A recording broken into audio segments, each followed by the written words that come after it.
everyone! Good afternoon! Hapon na naman guys, oras na naman ang papakain sa ating mga alaga. So anyway guys, ako nga pala si Wilma. Welcome sa aking farm.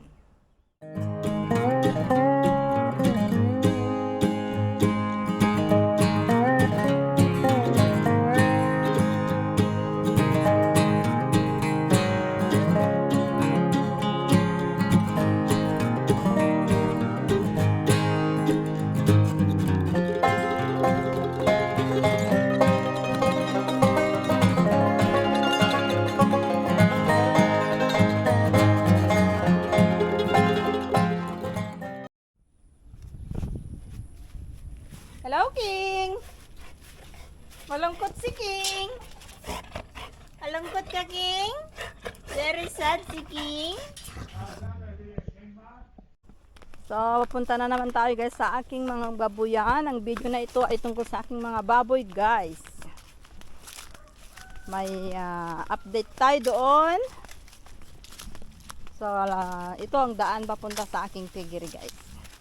Medyo malayo-layo, it's 100 meter mula sa aming bahay. So, dito na ako guys sa aming piggery. Ito aking mga baboy guys na makukulit. May ingay. Ang video natin ngayon guys ay update ko kayo dito sa aking baboy. Ito guys ay nasumpit noong November 10. Ito guys ay 1 year and a half years old. So, ito guys ay parang ano na siya. Malaki na ang tiyan niya guys. 2 months na ito.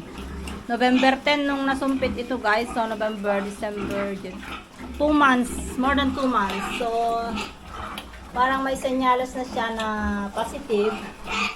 Positive ba ito guys? O, di ba? Kasi medyo lumalaki guys yung tiyan niya. Ayan. Halatado na yung tiyan niya guys. At sana ay hindi na naman ma-fake ba? Hindi na naman maghintay sa wala guys. Medyo mag-red na ang kanyang nipple guys. So, I think it's positive na ito.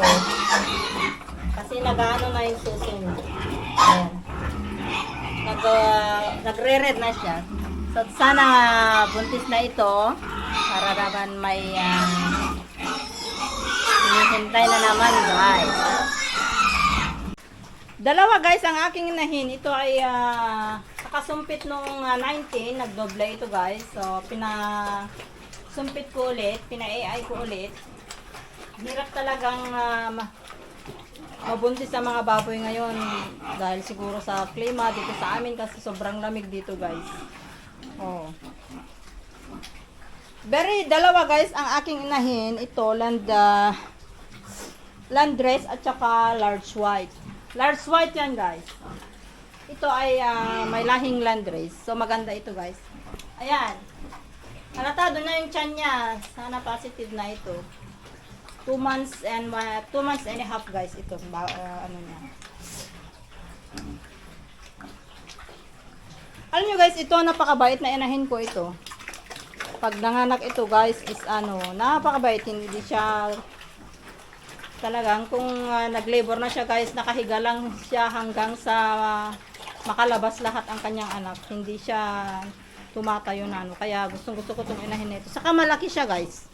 Malaki ang kanyang katawan. Maganda ang ano niya. Ito guys ay nasa 15 ang kanyang suso. Ito. Kaya maganda. At yan naman guys ay 14 ang kanyang suso. Yan.